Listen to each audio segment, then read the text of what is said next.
Hi everyone, it's Dave Williams from digitechcoach.com.au, and today I'm going to show you through an awesome platform called radio.co. It is a web streaming service, and this is the premium paid subscription of radio.co, and we're using it at my school to broadcast our radio content to all our listeners. And I'm just going to show you through the dashboard and a few of the features of radio.co.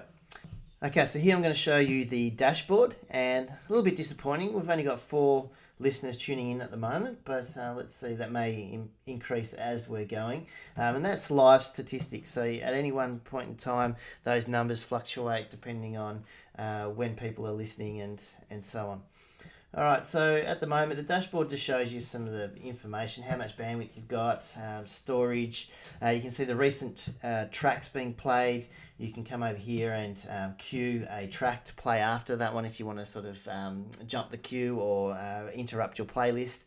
So those things are pretty cool. You can also come down here and see the locations of where people are listening from. So at the moment, our 4 or 3 listeners you can see here are listening from Australia.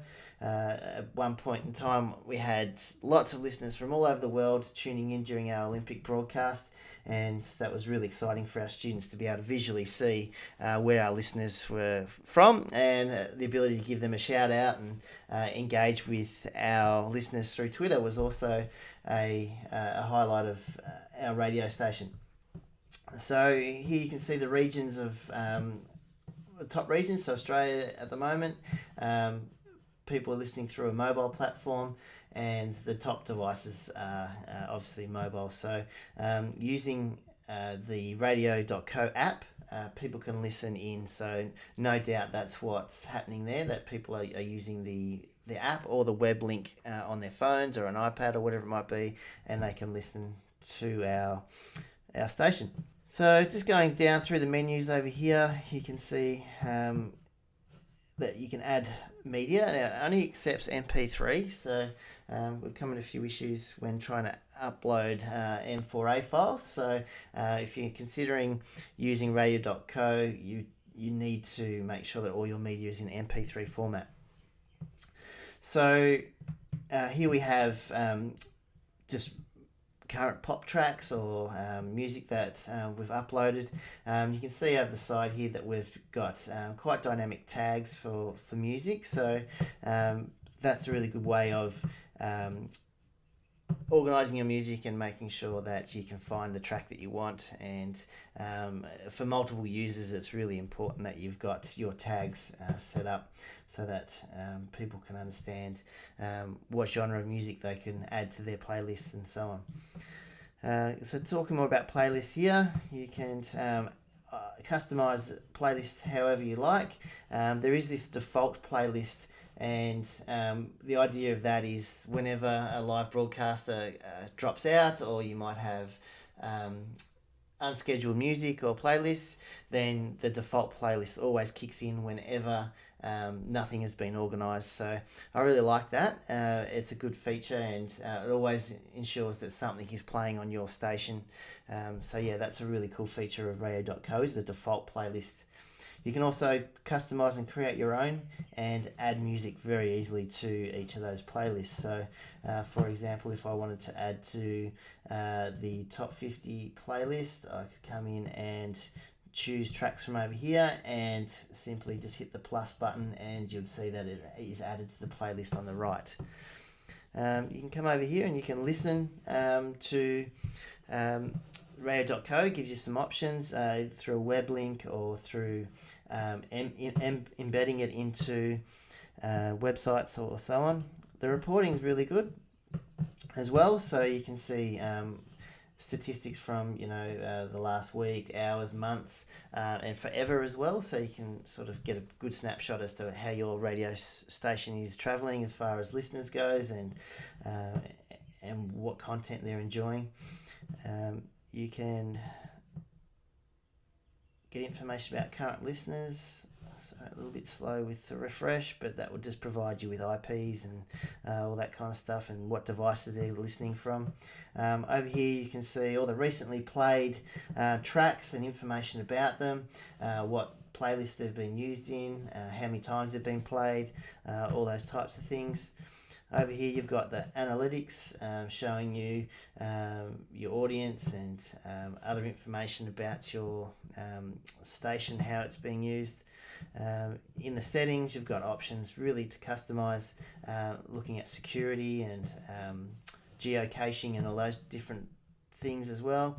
You can look at users and by adding people to your station, so you can have multiple people, and hierarchy and permissions of what they're allowed to do within the station as well. So that's really cool.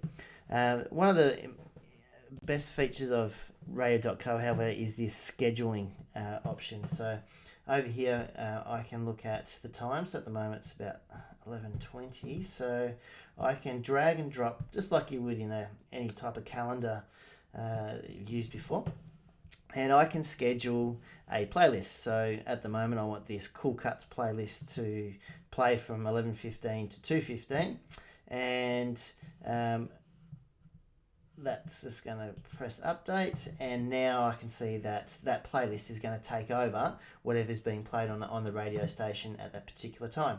Now after that I might put another playlist, or if I don't do anything, the default playlist would just kick in.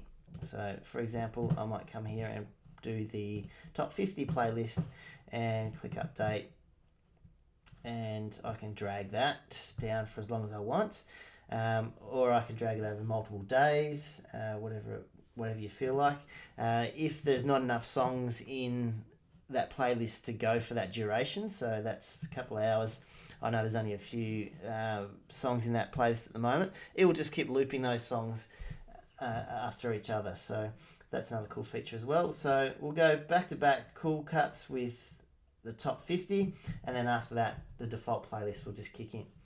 So tomorrow, for example, if I want a DJ or someone who I've added to the radio station to have permission, so each person can have a login and they'll always have permissions as to what you set. So at the moment these are some of the users on our station, and these two are station managers, and then you have a DJ which has a filtered down access to your radio station. They have access to the music and to customize playlists, but they can't add music or do anything else to it. They can broadcast live, so we'll have DJ Dave Williams, which is obviously myself. I can connect up my DJ set decks and play a set live to people on the radio if I wanted to at 10:15 tomorrow, and I would have through my permissions access to the site between those times only, and then after that I'm blocked out of the site and I can't do anything to it. So it has some really good features. It's reasonably well priced. I think it's an affordable thing for schools to be doing, and it gives you a global platform to be able to get your content out, or if you just want the ability to listen to music, it has that as well. Now what we've also done is we've acquired licenses through APRA and the PPCA in Australia, which is for performers and their record labels, to ensure that they receive money for us playing music, commercial music that is, through something like Radio.co. And that isn't too expensive either, but just covers us legally for being able to stream commercial music across the internet. If you have any more questions about Radio.co, feel free to email me or to hit me up on Twitter or Facebook, and I hope you enjoyed Radio.co. I think it's fantastic, and I'm sure you're going to enjoy creating your own radio station with Radio.co.